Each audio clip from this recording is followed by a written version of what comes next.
सुबह उठ के मल त्याग करने जाते हैं और टॉयलेट में दिखता है खून। आप सोचते हो आ गया होगा, एक दो बार इग्नोर करते हो, लेकिन उसके बाद ये परेशानी आपको जलन के साथ, दर्द के साथ अगर महसूस होती है तो ये है ब्लीडिंग पाइल्स। अगर आप इसे नजरअंदाज कर देते हो ज्यादा लंबे समय तक, या सोचते हो कि चलो भाई ठीक है सर्जरी करा ही लेते हैं, कब तक इसे झेलेंगे, तो मैं चाहता हूं आप समझें कि होम्योपैथी में भी इसका एक बढ़िया सॉल्यूशन है, जिसमें ना कोई चीरा लगेगा ना कोई कट लगेगा, आपकी ब्लीडिंग पाइल्स ठीक हो जाएगी। अब ये कैसे होगा, ये जानने के लिए वीडियो आपको पूरा देखना पड़ेगा।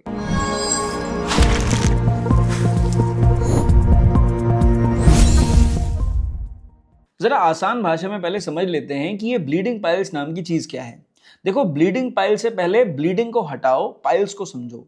जब आपके मल द्वार के आसपास या मल द्वार के अंदर जो खून की नलियां होती हैं ना, जब आप मोशन सीट पे बैठ के या टॉयलेट कमोड पे बैठ के ज्यादा प्रेशर लगा देते हो या किसी भी कारण से उसमें अंदर सूजन आ जाती है, तो धीरे धीरे करके वही खून की नलियां सूज के एक अलग सा उभार पैदा कर देती हैं। इस उभार को हम बोलते हैं पाइल्स, आसान भाषा में बोलते हैं बवासीर।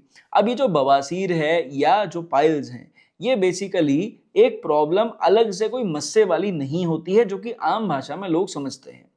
ये वही खून की नलियां हैं जो सूजन की वजह से मोटी होकर लटक गई हैं। अब ये आपके मल द्वार के अंदर भी हो सकती हैं और बाहर भी हो सकती हैं, लेकिन जब हम ब्लीडिंग पाइल्स के बारे में बात करते हैं, यानी खूनी बवासीर के बारे में जब चर्चा करते हैं, तो ये सारी की सारी जो पाइल्स होती हैं ना, ये अंदर होती है, मल द्वार के अंदर। और जब इनमें ज्यादा प्रेशर लग जाता है, ये उस प्रेशर को झेल नहीं पाती, तो यहीं से ब्लीडिंग टप टप स्टार्ट हो जाती है। अब एक बात ध्यान से समझ लेना, अगर आपको ब्लीडिंग पाइल्स यानी खूनी बवासीर की परेशानी है, तो उस सिचुएशन में क्या होगा कि जो खून गिरेगा वो एक्टिव ब्लीडिंग होगी, यानी लाल रंग का खून होगा। अगर आपको अपने कमोड के अंदर ये ब्लड लाल की बजाय काले रंग का महसूस हो, तो आपको खुद सेल्फ मेडिकेशन के बारे में बिल्कुल सोचना नहीं है, क्योंकि यहां पे कारण कुछ और हो सकते हैं जो शायद ब्लीडिंग पाइल्स से जुड़े हुए ना हो। इसलिए सेल्फ मेडिकेशन में तुक्का लगा के अपना इलाज करने के चक्कर में 4 पैसे बचा के गलती मत कर लेना। हाँ, अगर आपको ब्लीडिंग पाइल्स हो रही है यानी खूनी बवासीर टिपिकली है, तो जो खून गिरेगा वो ऑब्वियसली लाल रंग का होगा, ड्रॉप बाय ड्रॉप गिर सकता है, मल के संग में मिक्स होके आ सकता है, कमोड सीट पर दिखाई दे सकता है या कमोड के अंदर मल के साथ भी दिखाई दे सकता है। अब इस सिचुएशन में जब आप चले जाएंगे, तो एक बात मेरी और समझ लीजिए कि अगर ब्लीडिंग बहुत ज्यादा हो रही हो, यानी एकदम ऐसा लगे बिल्कुल झरना सा बह गया, या कुछ ज्यादा ही ब्लीडिंग आ गई जिसकी वजह से कमजोरी हो गई, तो उस सिचुएशन में डॉक्टर आपकी ज्यादा बेटर मदद कर सकते हैं। यहां भी सेल्फ मेडिकेशन आपको नहीं करना है, ठीक। तो जब इस तरह से ब्लीडिंग होती है ना, तो वास्तव में पेशेंट परेशान होता है और उसका परेशान होना बनता भी है, और तभी वो कंफ्यूज होता है कि यार ये कब तक झेलेंगे, इसमें सर्जरी करा के छुट्टी करते हैं, ठीक। पर वो कारण पे चर्चा नहीं करता है। कारण नहीं ठीक होंगे, आप कारणों को हटाएंगे नहीं, तो प्रॉब्लम सॉल्व नहीं होगी। तो क्या कारण हो सकते हैं खूनी बवासीर के? सबसे बड़ा कारण है कॉन्स्टिपेशन, कब्ज। और देखो, कब्ज से भी बड़ा कारण है स्ट्रेनिंग, यानी टॉयलेट सीट पे बैठ के जोर मारना। अगर आपको पता है कि आपको पाइल्स की परेशानी है और आपको कब्ज रहता है, यानी आपका पेट साफ नहीं होता, तो आपको अपने डॉक्टर के संग में मिलकर परामर्श कर लेना चाहिए कि भाई इस कब्ज का मैं क्या करूं, ये कब्ज मुझे क्यों हो रहा है। इसके लिए डाइट के ऊपर ध्यान देना है, दवाई पे ध्यान देना है, स्टूल सॉफ्टवेयर पे देना है या लेक्सेटिव पे देना है, ये फिर डॉक्टर पे छोड़ दीजिए। आप घरेलू नुस्खे बहुत सारे ट्राई कर चुके होंगे, पर प्रॉब्लम सॉल्व नहीं हो रही होगी, इसीलिए शायद आप इस वीडियो को देख भी रहे हैं, ठीक है।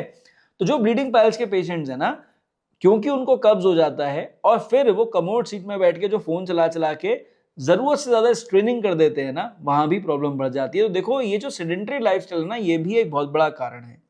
यानी अगर हम थोड़े बहुत भी खाली हैं ना, या फिर हम बहुत ज्यादा बिजी हैं, तो ऐसी सिचुएशन में पूरे दिन तो हम बैठे हैं, सिटिंग जॉब पे हैं, बिल्कुल ना मूवमेंट है, ना एक्सरसाइज है, ना खाने पे फोकस है, और फिर जब हम कमोड सीट पे बैठते हैं, तो ज्यादा देर तक बैठकर हम वो फोन चला के ना टाइम ज्यादा कंज्यूम कर लेते हैं। और टॉयलेट सीट पे टाइम ज्यादा कंज्यूम करने का मतलब, चाहो या ना चाहो, स्ट्रेन ज्यादा लगना, यानी जोर ज्यादा लगाया तो कोई ना कोई आपकी खून की नली जरूर फूट जाएगी, उसमें से ब्लीडिंग आ जाएगी, फिर आप परेशान हो जाओगे। भाई देखो, तीसरा इंपॉर्टेंट काम है आपका खाना। जितना ऑयली खाओगे, जितना स्पाइसी खाओगे, जितना शुगर ही खाओगे, ठीक, उतना ही ज्यादा प्रॉब्लम आपको होने वाली है पाइल्स के अंदर। भाई एक बात मेरी और ध्यान से समझ लो कि 4 ऐसे लक्षण हैं जिनको प्लीज नजरअंदाज मत करना। अगर हो रहे हो तो किसी से डिस्कस जरूर कर लेना।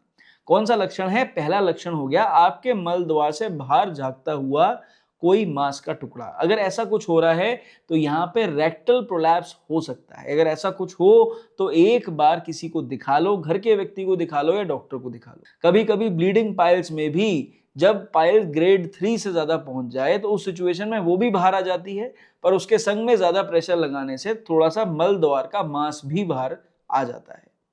दूसरा, भाई देखिए, अगर आप प्रेग्नेंट हैं और आपको इस तरह की परेशानी हो रही है तो आप प्लीज इसे इग्नोर मत करिए, क्योंकि यहां पर इग्नोर करने की वजह से डिलीवरी के टाइम पे अगर जब आप प्रेशर लगाओगे ना तो उस सिचुएशन में परमानेंटली आप पाइल्स के पेशेंट लाइफ टाइम के लिए बने रह सकते हो, और ऐसा कई सारे फीमेल्स के साथ हुआ है।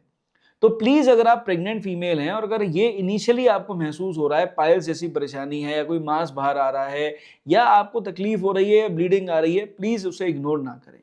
तीसरा, चाहे ब्लड अगर आपका रेड आए या ब्लैक आए, आप बिल्कुल उसे नजरअंदाज ना करिए। रेड और ब्लैक के बीच में क्या इंपॉर्टेंस है मैंने वीडियो की शुरुआत में आपको बता दी है। एंड मोस्ट इंपॉर्टेंटली आपको एक बात क्लियरली समझनी है कि अगर आपको मल के साथ में म्यूकस आ रहा हो या फिर आपका मल पूरी तरह पास ना हो पा रहा हो, आपको आंतरिक संतुष्टि नहीं मिल रही हो, तो इस बात का डिस्कशन भी होना जरूरी है। इससे क्या होगा कि देखो भाई, ढंग से ना आपके केस का एनालिसिस हो जाता है, चाहे वो आपका कोई घर का व्यक्ति करे चाहे कोई डॉक्टर करे। कई बार पेशेंट भूल जाता है, पर क्योंकि पेशेंट ने अटेंडेंट के संग डिस्कस करा होता है तो कभी कभी अटेंडेंट भी वो बात बता देता है, डॉक्टर की बड़ी मदद हो जाती है। और मैं क्लियरली बता रहा हूं, ब्लीडिंग पाइल्स के पेशेंट बिना सर्जरी के होम्योपैथी में ठीक हो जाते हैं। अगर सेल्फ मेडिकेशन में फिर भी आपका मन है कि मैं दवा खा के देख लूं, इंप्रूवमेंट आएगा तो डॉक्टर को दिखा लूंगा या दिखा लूंगी, तो उस सिचुएशन में भाई 3 दवाइयां ऐसी हैं जो हम डिस्कशन करेंगे जो पूरी मदद करेंगी। सबसे पहले बात करेंगे बायोकेमिक्स के ऊपर। देखो भाई, बायोकेमिक्स बहुत सेफ है, आपकी पूरी मदद करेंगे, हमेशा रिजल्ट देंगे। उसमें जो बायोकेमिक्स हैं उसमें आपको यूज करना है फेरमफॉस 6x और कालीम्यूर 6x। आप एक काम करो, आप ये दोनों दवाइयां लाके घर में रखो। अगर आपको पाइल्स की परेशानी है तो दोनों की 3-3 टैबलेट आप मुंह में डालें, चूस लें, खाना खाने के आधे घंटे के बाद इसको रेगुलर लें। आप 4 हफ्ते तक इस दवा को लेंगे, आप खुद देखना पाइल्स की स्वेलिंग कम हो जाएगी, आपको जो ब्लीडिंग आ रही होगी वो भी पहले से सुधार आएगा, वो कम आएगी, आपको प्रेशर भी कम लगाना पड़ेगा और म्यूकस भी कम आएगा। यानी स्वेलिंग भी इंप्रूव करेगी, बाकी चीजों में भी इंप्रूवमेंट आएगा। और ये बायोकेमिक्स बहुत बढ़िया काम करती है, कोई भी ले सकता है, छोटे से लेके बड़ा तक। लेकिन ध्यान रखिए, छोटे बच्चों में यानी 15 साल से छोटे बच्चों में आपको इस दवा को बिना डॉक्टरी परामर्श के डोसेज खुद तय नहीं करनी है। अब आ जाते हैं दूसरी दवा के ऊपर, जो कि बेसिकली है एक मदर टिंचर कॉम्बिनेशन। यहाँ पे क्या करना है, आपको लेना है एस्कोलस का मदर टिंचर और आपको लेना है यहाँ पर हेमेमेलिस का मदर टिंचर। ये क्यों लेना है? देखो भाई, इंटरनल पाइल्स हो और ब्लीडिंग पाइल्स हो, तो ऐसे में टारगेट क्या होना चाहिए कि एक तो हमें पाइल्स को इंप्रूव करना है, पाइल्स की स्वेलिंग को रिड्यूस करना है, जो वेन्स एनगॉज्ड हो गई हैं उनको नॉर्मल करना है। वहां पे एस्कुलस बहुत बढ़िया काम करेगी। और क्योंकि ब्लीडिंग रोकनी है या एक्टिव ब्लीडिंग हो रही है तो उसको आगे ज्यादा नहीं होने देना है, ब्लड क्लॉट करवाना है या हीलिंग करनी है इंटरनल, वहां पे हेमेमेलिस हेल्प करेगी। एक्टिव ब्लीडिंग की हेमेमेलिस बहुत अच्छी दवा है। तो आप क्या करो, दोनों दवाइयों को मदर टिंचर में ले आओ। सेफ तरीका है, 5-5 बूंद दवा दोनों की लो। अगर आपको तकलीफ ज्यादा होती है, दिन में 5 से 6 बार तक ले सकते हो, आधे आधे घंटे के गैप पे भी ले सकते हो। पर तकलीफ बहुत ज्यादा नहीं है तो आप दिन में 3 बार लो, रेगुलर लो, 4 हफ्ते तक लो। आप खुद देखना, ब्लीडिंग पाइल्स अगर पर्टिकुलरली ब्लीडिंग पाइल्स हो रही है ना, आपको खूनी बवासीर में बढ़िया रिजल्ट्स मिल जाएंगे। देखो भाई, जो तीसरी दवा है ना, ये स्पेशली उन पेशेंट्स के लिए है जिनको ज्यादा दिमाग नहीं लगाना है। पाइल्स की प्रॉब्लम है, दर्द नहीं है, ब्लीडिंग हो रही है, कई बार हो जाती है, परेशान करती है, अभी होम्योपैथी ट्राई करने के इच्छुक है, रिजल्ट मिलेगा तो ट्रीटमेंट कराने के बारे में सोचेंगे। उनके लिए आप एक काम करें, मिलीफोलियम पेंटारकन, एक ये टैबलेट्स आती है, ये शॉबे कंपनी में आती हैं। ये मैं अक्सर अपने पेशेंट्स को भी प्रिस्क्राइब कर देता हूं एज सपोर्टेड ट्रीटमेंट बाकी मेन दवाइयों के संग में। लेकिन ये क्या करती है, ये बेसिकली एक ऐसी कॉम्बिनेशन टैबलेट्स है जिसमें दवाइयां लोअर पोटेंसीज में हैं, जो सेल्फ मेडिकेशन में या फ्रीक्वेंट रिपीटिशन में कोई प्रॉब्लम क्रिएट नहीं करते। ठीक है, उस सिचुएशन में क्या करना है, अगर पेन ना हो रहा हो, ब्लीडिंग हो रही हो, पाइल्स पुरानी हो और बार बार परेशान कर देती हो, क्रॉनिक कॉन्स्टिपेशन के शिकार हो और इस वजह से पाइल्स की तकलीफ आपकी बार बार बढ़ जाती हो, तो मिलीफोलियम पेंटार्कन 2 टैबलेट खाना खाने के आधे घंटे के बाद चूस लें, मुंह में डाल के चूस लें। इस दवा को रेगुलर लें कि कभी ब्लीडिंग ज्यादा हो जाए तो 1 टैबलेट दिन में 5 बार कर दें, आपको इंप्रूवमेंट आ जाएगा। भाई देखो, इसके अलावा भी बहुत सारी दवाइयां हैं और बहुत अच्छे रिजल्ट्स देती हैं। लिस्ट बहुत लंबी है पर पेशेंट के हिसाब से दी जाती है। बुक खोल के पढ़ोगे तो 100 से ऊपर मेडिसिन हैं, पर वीडियो में हर मेडिसिन के बारे में बता पाना बड़ा मुश्किल हो पाता है। इसलिए आप एक बात समझ लो, अगर होम्योपैथी में इलाज चाहते हो तो उन पेशेंट्स को जरूर आना चाहिए जिनको ब्लीडिंग पाइल्स हो गई, उन्होंने सर्जरी भी करवा ली लेकिन उसके बाद भी इंप्रूवमेंट नहीं आया। जरूर आओ, होम्योपैथी में खुद देखना रिजल्ट मिल जाएगा। ऐसे पेशेंट्स कॉन्फिडेंटली बाकियों को भी प्रोत्साहित करते हैं कि आओ आओ होम्योपैथी में ट्रीटमेंट कराओ। ठीक, दूसरा, वो पेशेंट्स जिनको एक्टिव ब्लीडिंग होती है, बहुत सारी दवा खाने के बाद भी नहीं रुकती, ऐसे पेशेंट्स को ब्लीडिंग में तो खासकर बहुत अच्छा इंप्रूवमेंट आता है। इसके अलावा अगर सिम्टोमेटिकली म्यूकस की परेशानी है, खुजली ज्यादा होती है, दर्द ज्यादा होता है, बैठने उठने में परेशानी होती है और मल्टीपल कॉम्प्लिकेशंस होते हैं लेकिन वो बियरेबल हैं, आप थोड़ा सा कंट्रोल कर सकते हो, तो ऐसी सिचुएशन में होम्योपैथी में आपको जरूर आना है।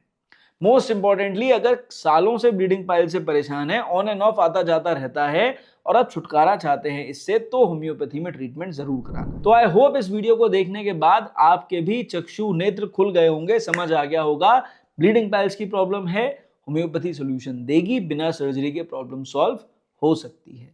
पर अगर आप होम्योपैथी में दिखा चुके हो, रिजल्ट नहीं मिले, तो हम जैसे एक्सपीरियंस डॉक्टर्स ऑनलाइन ट्रीटमेंट करके भी आपकी मदद कर सकते हैं। चैनल पर पहली बार आए थे, सब्सक्राइब कर जाएं, रेगुलर वीडियोस देखते हैं, थम्स अप दे जाएं, और अगर एक्सपीरियंस होम्योपैथिक इलाज की आवश्यकता हो, आप संपर्क कर सकते हैं, हम आपकी पूरी मदद जरूर करेंगे। इस वीडियो में सिर्फ इतना। मेरी तरफ से नमस्कार, थैंक यू एंड जय हिंद।